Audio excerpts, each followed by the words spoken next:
La question, c'est la suivante. Est-ce que c'est pas un manque de kavod de la part de Yitzhak vis-à-vis de son père d'être l'antithèse de son père? C'est quoi, genre, ça lui convenait pas ce que son père incarnait? Il dit, tiens, tu sais quoi, moi je vais être autre chose. Ou alors quoi, il voulait juste s'affirmer? La réponse c'est quoi? La réponse c'est que la définition du chesed de Abraham, on la trouve dans ce que Yitzhak va incarner. Et en fait, Abraham n'a pu être vraiment chesed que parce que son fils va incarner la rigueur.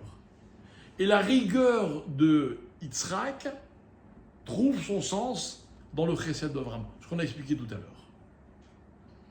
En fait, écoutez bien, quand une notion, elle est complètement indépendante, c'est-à-dire elle n'existe que par elle-même, cette notion-là, elle va forcément arriver à des extrêmes qui vont la rendre négative. On m'a dit, vous l'aurez pas sur YouTube, celui-là, je vous dis tout de suite.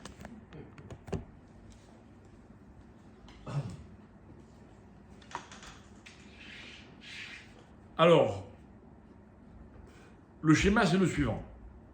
Yitzhak va donner au chesed d'Abraham sa définition. Il va le rééquilibrer, le chesed. Ishmaël, c'est quoi la mida de Ishmaël? C'est le chesed. Ouais. Mais le chesed à l'extrême. C'est quoi le chesed à l'extrême? Tout appartient à tout le monde. Tout appartient à tout le monde.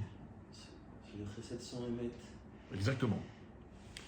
Par exemple, le chesed à l'extrême, c'est quand on a pitié de celui qui est cruel. C'est pas de la pitié. C'est l'antithèse de la pitié. La Gemara dit celui qui a pitié de celui qui est cruel, un jour il sera cruel avec celui qui mérite la pitié. C'est indéniable. C'est incontournable. Mais attention, ça va amener encore à autre chose. Quel est l'acte physique le plus chesed du monde? C'est l'intimité d'un couple. C'est-à-dire que c'est deux personnes qui se donnent complètement physiquement l'une à l'autre. Ok? Quand elle est dans le contexte prévu avec rigueur, elle est chesed. Ce tact, il est chesed. Quand on est dans le chesed extrémiste, si je peux dire, alors cet acte-là, on lui enlève toutes les règles et il devient l'acte le plus vil et la faute la plus grave de la Torah. Znout. Donc Ishmaël va incarner l'extrême, le chesed à l'extrême, donc il va incarner le znout. Et si vous observez le comportement de ce peuple depuis Ishmaël, tout ce que vous pouvez lire ou malheureusement voir chez Ishmaël, c'est du chesed poussé à l'extrême. Comme vous avez dit, tout appartient à tout le monde. Et si quelqu'un possède une chose qui me plaît, ben je la prends. Mais sans aucun problème. C'est fou, hein? En fait, ça explique aussi que quand les Arabes ont envahi le Maroc il y a plusieurs siècles, ils ont surtout violé toutes les femmes qui étaient sur leur passage. Mais c'est pas la peine de remonter à plusieurs siècles. Genre, encore une fois, on a parlé du 7 octobre. Oui, d'accord. Et pour reprendre votre expression, quand ils ont, comme vous avez dit, ils ont conquis, Oui, compris. ouais, ben ils vont conquérir tout le monde, Ishmaël. C'est-à-dire que Ishmaël est un peuple qui considère que le monde entier lui appartient. C'est une question de temps, dans son projet à lui. Ok? Il n'y a pas de rigueur. Donc pourquoi je vous cite cela? Je vous dis ça parce que je veux qu'on comprenne que le propre des midotes, c'est que la mida ne peut jamais être une valeur absolue. Parce qu'une mida qui n'est pas cadrée devient une mida négative. Tout à l'heure, si vous vous rappelez, je vous ai parlé des qualités humaines. Et j'ai dit, attention, on va définir le mot qualité. Je ne sais pas si ça se dit en français, mais l'idée c'est la suivante, c'est qu'il peut y avoir une bonne qualité et une mauvaise qualité. C'est pas que la qualité elle est bonne ou elle est mauvaise, c'est un objet de bonne ou de mauvaise qualité. C'est qu'il y a un trait de caractère, une mida, qui va être une mida tova ou alors une mida ra'a. Et chacune des midot, à partir du moment où elle n'est pas cadrée et définie, va, ou en tout cas risque de se transformer en une mida négative. Ok? On la pousse encore un petit peu. On a parlé de 7 sphirotes, donc on a un peu caressé des notions kabbalistiques. On va en caresser d'autres. Ok? Il est écrit dans certains sfarim, vous savez, on a un grand débat entre, grosso modo, entre les juifs et les non-juifs. On va dire entre la Torah et la science. Sur la question de savoir quel âge a le monde. Pour nous, le monde, il a 5784 et des poussières. D'après les scientifiques, le monde, il a des milliards d'années. Est-ce que les scientifiques se trompent dans la façon dont ils disent les choses? Oui. Sur le fond, pas forcément. Les scientifiques. Alors, on va expliquer par exemple que Hachem a créé le monde, il l'a créé vieux, d'après certains. Évidemment, tout ça, c'est avec des preuves. D'autres vont dire, en fait, un Yom Echad, Yom Sheni, Yom Shlishi, c'est pas des journées de 24 heures, c'est des journées qui pouvaient durer des milliards d'années. Il y a une autre explication que je vous propose. Mais encore une fois, on caresse. Une explication selon laquelle, lorsqu'Hachem a créé le monde que nous connaissons, il avait au préalable créé d'autres mondes qu'il a détruits et qu'il a recréés. Et ça s'est passé 6 fois et on est dans le 7e. Ok? C'est-à-dire qu'en fait, rappelez-vous, les fameux 6 millénaires que doivent durer la création, en fait, ça s'apparente à des mondes qui ont été créés puis détruits, et le dernier dans lequel on est, qui va aller jusqu'à ce qu'on va appeler expiration. Ok? Vous me suivez? J'ai une petite question. Est-ce qu'on peut dire qu'à chaque monde, il a rajouté une seule? On va voir, on va le dire un peu différemment. Alors, la question qu'on va se poser sur cette explication, encore une fois, qu'on ne fait qu'effleurer, parce qu'on est dans des notions qui nous dépassent complètement. D'accord? Moi, j'ai l'habitude de dire que, voilà, quand on parle de Torah, Torah Tanistar, de choses cachées, d'autres mondes, de ce qui se passe dans d'autres planètes, la vie après la mort, les Gilgulim. Vous savez pourquoi moi je suis très prudent? Pour une raison très simple. Il y a tellement de choses visibles à découvrir et à comprendre que c'est pas, pour moi, c'est pas très intelligent de vouloir comprendre ce qui est caché avant d'avoir bien compris ce qui n'est pas caché. Ok? Bien. Alors pourquoi on parle de ça? Parce que selon une explication, la création du monde s'est faite de la façon suivante. Akadosh Baruch Hu crée un monde. Ce monde n'est pas parfait, alors Hachem le détruit. Il en crée un deuxième, il n'est pas parfait, alors Hachem le redétruit.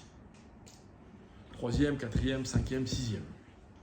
Ok? Mais ça sert à quoi tout ça? On a toujours demandé dans la Torah, est-il possible de considérer qu'Hachem ait pu commettre des erreurs? Vous vous rappelez?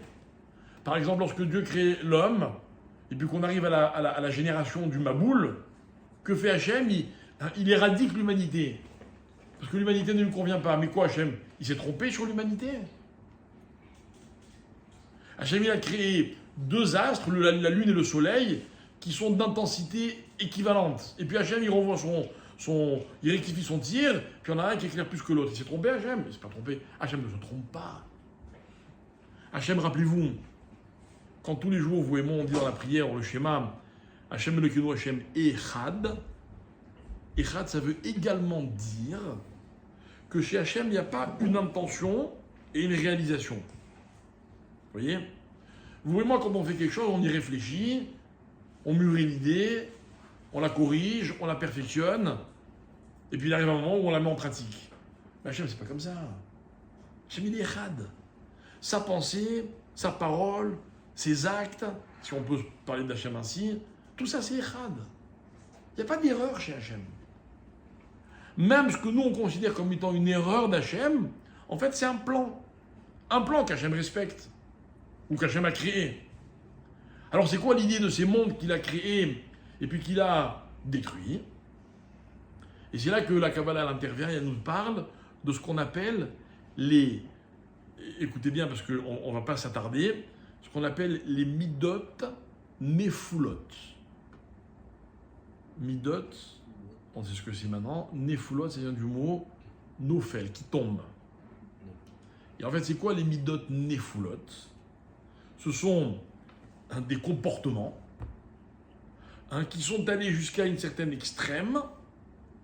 Alors Hachem a décidé d'éradiquer le monde qui était géré par une mida.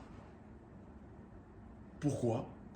Pour que les hommes que nous sommes puissent un jour comprendre, on a encore un peu de chemin, mais c'est à notre portée si on s'y met, que les meilleurs midot peuvent devenir des midot nefulot.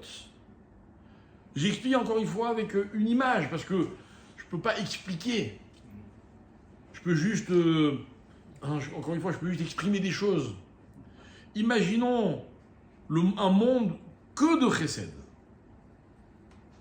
Il serait inévitable qu'un jour le chesed fasse partie des midot nefulot et que ce monde ne puisse pas tenir, donc il va être détruit. Voilà. Donc Hachem il crée un monde avec une mida, et puis le monde il arrive à extinction, alors il crée avec une autre mida, on arrive au même résultat, et une troisième et une quatrième. Et en fait quand on va arriver au septième monde, celui dans lequel on se trouve, on va disposer de toutes les midot. Et le travail de l'homme, ça va être de créer une cohérence entre toutes les midot. Alors voilà, je vous annonce officiellement, et vous le savez, mais c'est pas grave, je vous le rappelle, tous les hommes sont chesed. Tous. Tous les hommes sont gvoura. Tous sans exception. Tous les hommes sont tiferet, et netzach, et od, et yesod. D'accord? Vous savez ce qui fait la différence entre les uns et les autres? C'est le dosage. C'est-à-dire que c'est comme des combinaisons avec des chiffres. Prenez les 9 chiffres, vous pouvez faire des milliards de combinaisons. C'est les mêmes chiffres. Oui, mais à chaque fois, on va un tout petit peu modifier la combinaison, et le résultat, c'est que le corps ne va pas s'ouvrir. Ça va rester fermé. Ok? Donc finalement, le monde dans lequel nous on se trouve, c'est le monde le plus compliqué qui existe, quoi. Mais c'est le seul qui a une chance d'exister pour toujours. Alors bon, on va parler de la fin des temps, d'accord? Mais là aussi, on est dans une autre notion qui n'est pas celle que nous on peut comprendre, que le monde, il s'effondre et puis il n'existe plus. Mais en tout cas, tant qu'on y est, on est dans un monde dans lequel les 7 midot sont face à nous, et on doit absolument trouver la bonne combinaison. Vous avez compris? Il y a aussi un phénomène dont on est obligé de parler. Je vous en prie. Ce sont les, comment dirais-je, les transformations des êtres humains qui se disent non-genre, transgenre, ni homme, ni femme, ni... Enfin, tout ça, c'est pas dans le projet d'Hachem. Alors venez, on essaie de rentrer ça dans une mida. Oui, dans une mida. Ok?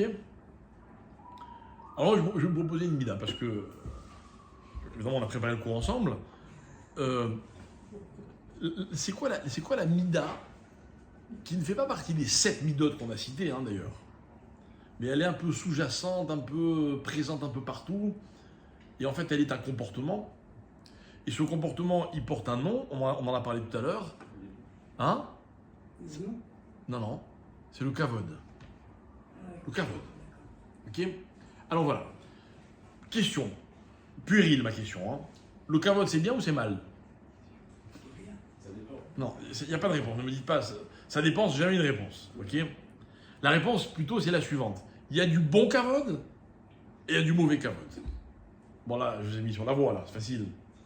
On a dit que le Sfirat HaOmer, c'est 32 plus 17, ça veut dire kavod, tov. Ok? Kavod, tov. Donc, il y a un kavod qui est tov. Mais il y a un kavod qui n'est pas tov non plus. C'est quoi un kavod qui n'est pas tov?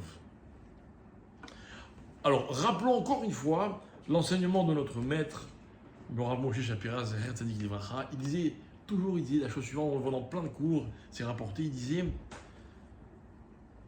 le kavod, alors je traduis parce que qu'on comprenne bien que le kavod, c'est une palette de mots qui est très large. Le kavod, c'est les honneurs, c'est le respect, c'est la dignité, c'est la considération. C'est tout ça à la fois le kavod. Le kavod fait partie de ce qui constitue l'individu. Encore une fois, chez tout le monde, il y a du kavod. Je vais le dire encore de façon encore plus brutale. On a tous besoin de kavod. Et il disait, Rav Shapira, si vous retirez à une personne tout son kavod, il meurt. Il ne peut pas vivre, c'est impossible. Impossible de vivre. On ne peut pas vivre sans kavod. Ok? Bien. Donc le kavod, si c'est vital, forcément c'est positif. D'ailleurs, le kavod, celui qu'on donne aux autres, pareil, il est fondamental. Moi, comme j'aime dire, de rappeler toujours aux jeunes gens avant qu'ils se marient, sur quoi est fondé un couple? Vous vous rappelez? On en a parlé plusieurs fois. Un couple, il est fondé sur deux notions. Deux notions qui sont les fondements du couple. Un, c'est l'amour et le respect. Et pourquoi est-ce qu'ils sont en binôme fondamental? Parce que l'amour est une dynamique de rapprochement. Quand on aime quelqu'un, automatiquement on se rapproche de lui.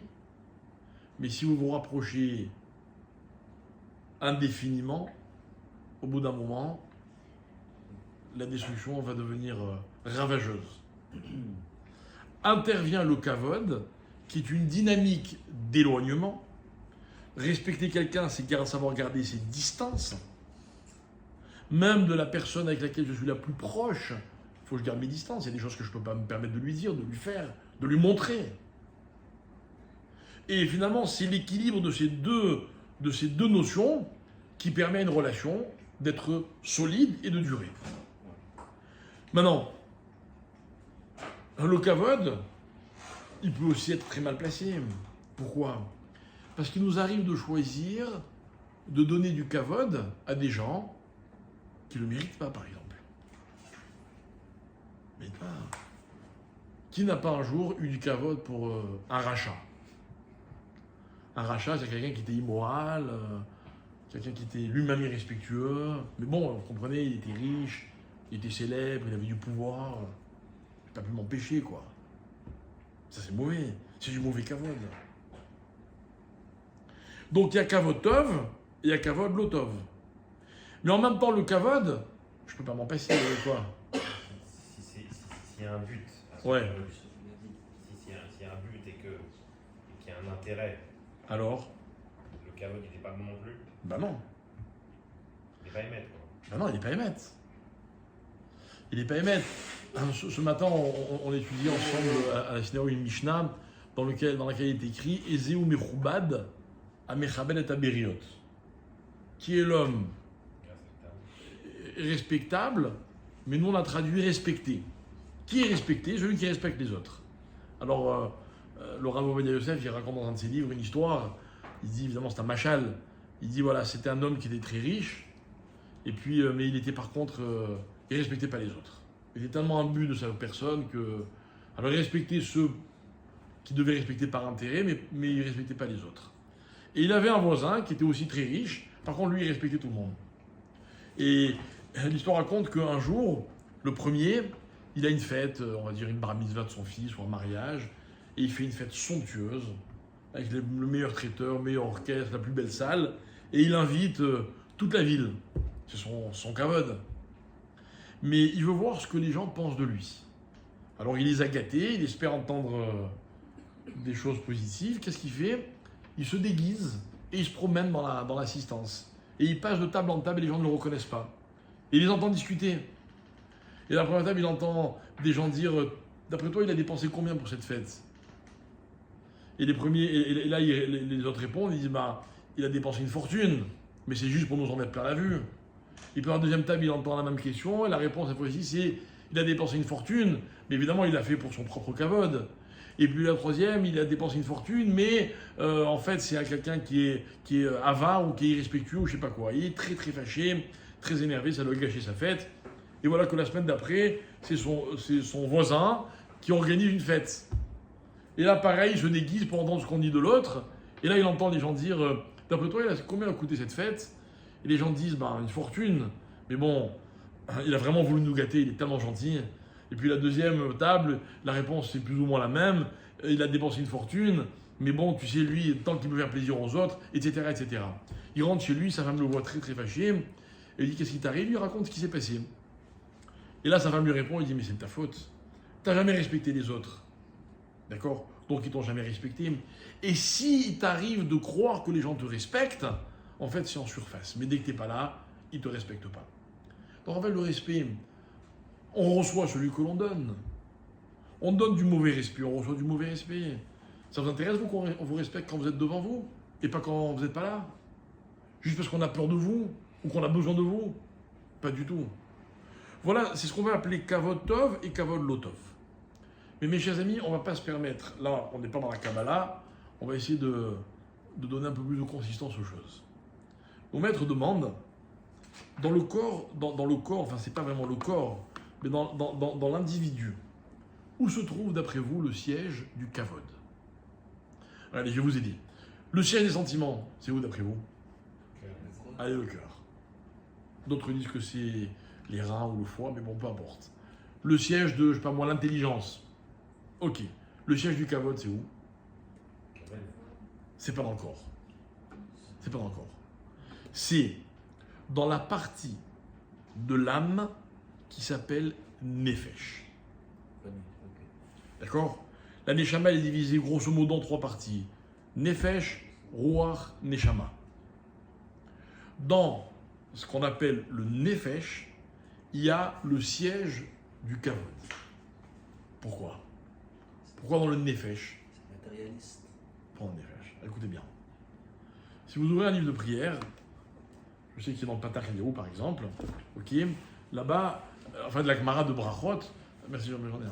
La Gemara de merci, la Gemara Brachot, elle demande, vous savez, il y a un texte dans la Gemara de Brachot qui explique toutes les brachot qu'on doit dire en fonction des circonstances.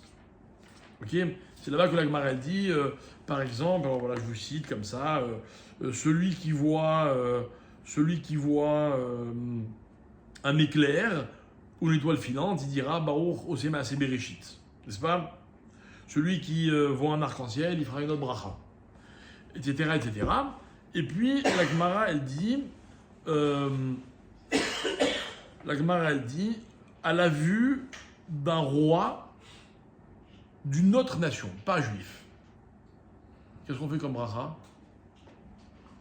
Baruch ata Hashem Elokeinu melech haolam, shenatan mikevodo les bassar vadam.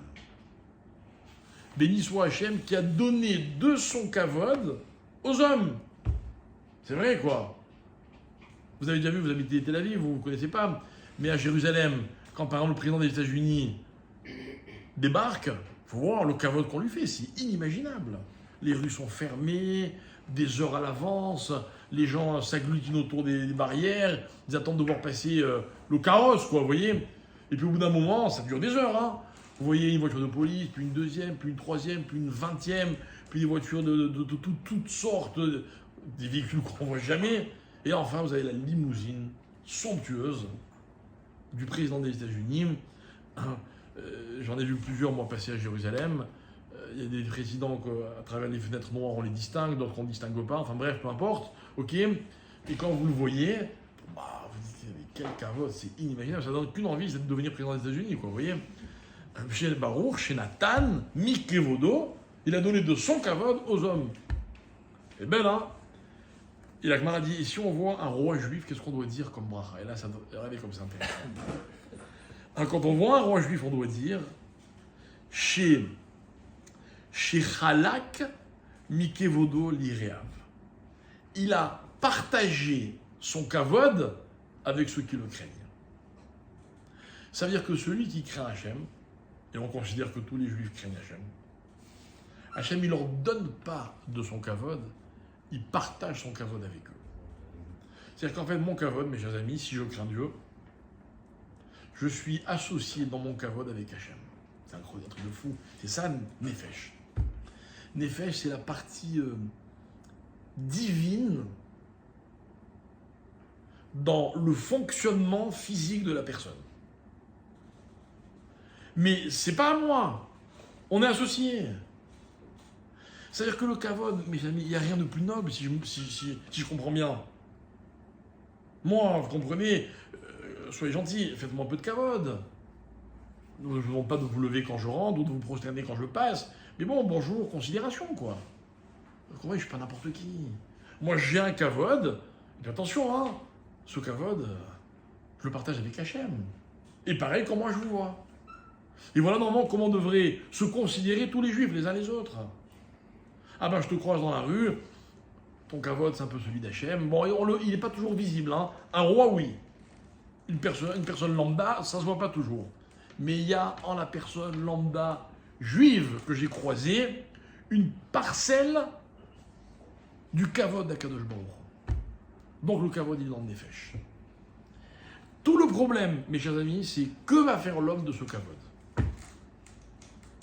Alors les nations du monde diront que les juifs sont un peuple fier, insolent, impétueux, ils le disent comme ils veulent. Et oui, c'est vrai. À Marseille, on dit on s'en croit un peu, vous voyez. On s'en croit complètement. Normal, vous vous rendez compte de ce qu'on véhicule. Une parcelle, une étincelle du kavod d'Hachem, quoi. On n'est pas n'importe qui.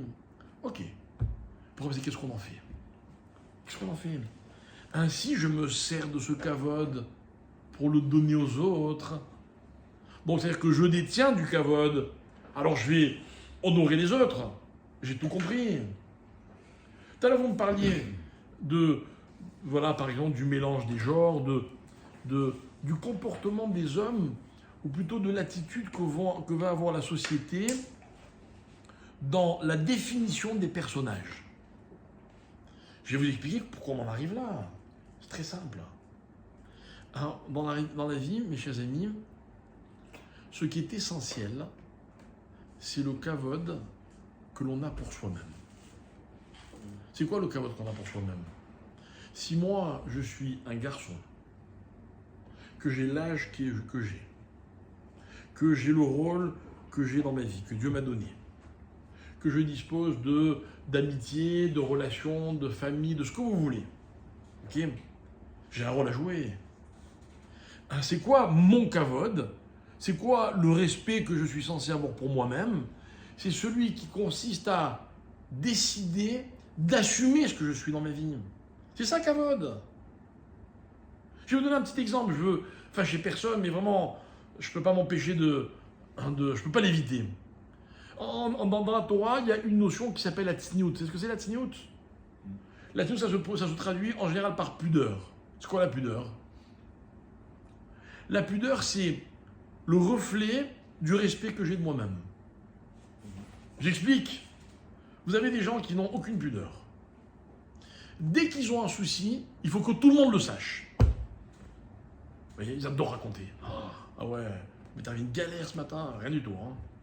Ah, je suis malade, ah, je me sens pas bien, ah, j'ai ceci, ah, ma femme elle m'a mal parlé. Bon, ça va quoi, ça n'intéresse pas forcément les autres. Hein. Mais il faut que ça se voit, vous voyez. Pour moi, c'est un manque de pudeur. Vous avez des gens, ils ont un corps, il faut que tout le monde le voit, ce corps. Donc, ils vont en montrer le maximum. C'est ça, le manque de pudeur. En fait, c'est un manque de kavod. C'est quoi, par exemple, quelqu'un qui a du kavod pour son corps? C'est quelqu'un qui va être capable de nous montrer ce qu'il est ou son corps qu'à ceux qui vont savoir vraiment l'apprécier, pas par intérêt. Quand une femme plaît à son mari ou qu'un mari plaît à sa femme, on est dans un kavod parfait. Parce que je montre à l'autre, parce qu'il sait apprécier, pas parce que la plastique va lui plaire ou pas, non, il sait apprécier ce que je suis. Mais quelqu'un qui se balade dans la rue, qui montre tout et n'importe quoi à n'importe qui, en fait, il manque de kavod pour lui-même, quoi. Il s'expose. Quelqu'un qui partage tout ce qu'il ressent avec tout le monde, il s'expose. Vous avez des gens, par exemple, vous ne pouvez pas savoir s'ils ont des soucis ou pas. Ils ont un tel respect d'eux-mêmes qu'ils ne se permettent pas de s'exposer n'importe comment. Voilà un exemple de kavod, un exemple. Donc quand vous me parlez des genres, mais c'est exactement ça, quoi. C'est au lieu d'apprendre à un individu à s'accepter comme il est, à s'assumer, à se respecter, on va dire, bah, tu sais quoi, t'as qu'à être autre chose. Ça m'en oublie juste une chose, c'est que si on n'est pas soi-même, on ne pourra jamais être autre chose. C'est une illusion. Alors malheureusement, ça va causer toutes sortes de déséquilibres. Et en tout cas, ce que je dis toujours, ça va impliquer, ça va entraîner, une faiblesse dans la société qui est dramatique. Dramatique. On n'a que des gens faibles. On a, excusez-moi, des femmes qui n'acceptent pas d'être femmes, qui vont revendiquer je sais pas quoi, pour surtout être l'égal des autres, quoi. Mais du coup, on a des hommes qui ne sont pas des hommes, ou pas bon dans quel ordre, hein, c'est pareil. Puis on a des enfants qui ne se comportent pas comme des enfants, puis des parents ou des adultes qui ne se comportent pas comme des parents ou des adultes, et puis après, tous les débordements sont possibles. Mais où est l'origine du problème? Le kavod. La notion de la noblesse du kavod. Voilà pourquoi kavod, mes chers amis, c'est ce que nous appellerons une mida, même si elle n'est pas dans les 7 midot, mais elle est un peu omniprésente. Ou alors mieux, kavod, on va la trouver dans ce qu'on appelle malchut, qui est la dernière des 7 midot, des 7 sphirotes. Le summum de tout, quoi.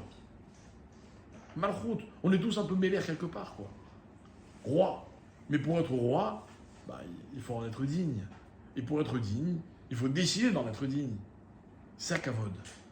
Et en fait, voilà, l'idée c'était la suivante, c'était que ce parcours-là qui s'appelle Sphirata Omer, la Torah me dit attention, tu vas compter les jours parce qu'il y a un parcours pour arriver jusqu'au nom de la Torah, hein, mais tu vas te travailler. Tu vas passer 7 semaines témimot.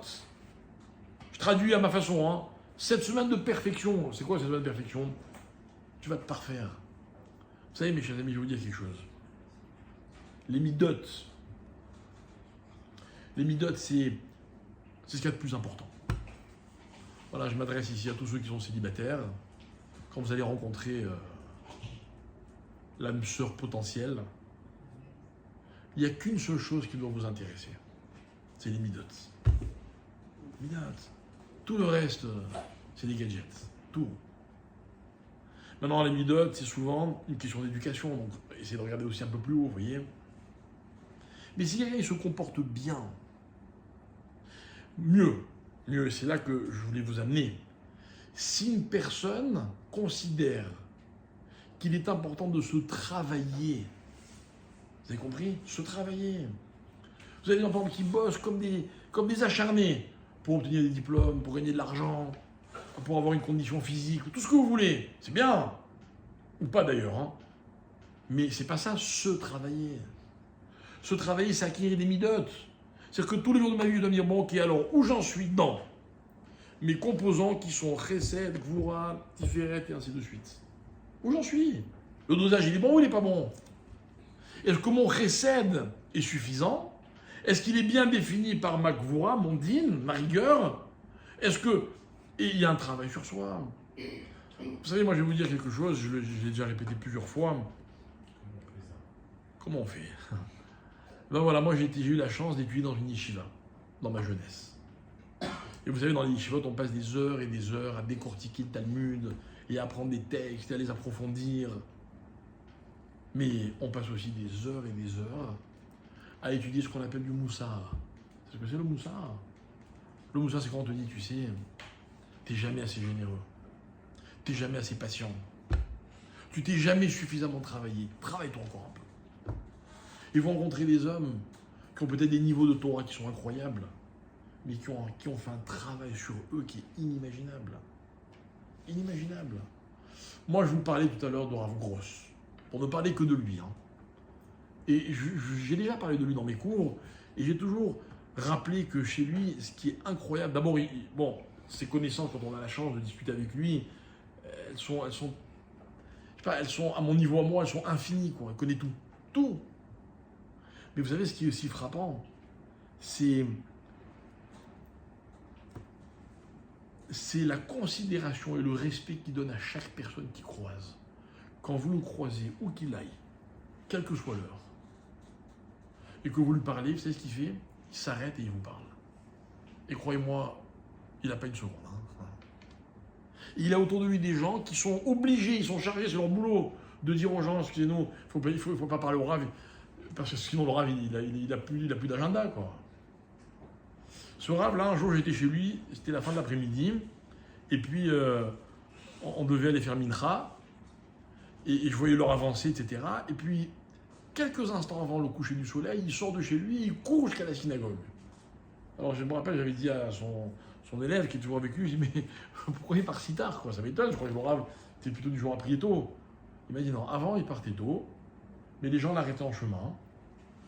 Et finalement, pour arriver jusqu'à la synagogue, il mettait 1 heure. Pour maintenant, ce qu'il a fait, on l'a obligé à partir juste avant le coucher du soleil.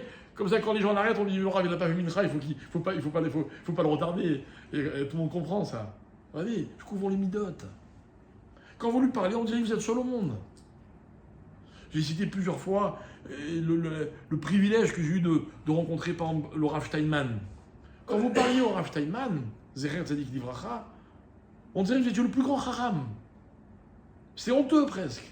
Et vous écoutez comme un enfant qui...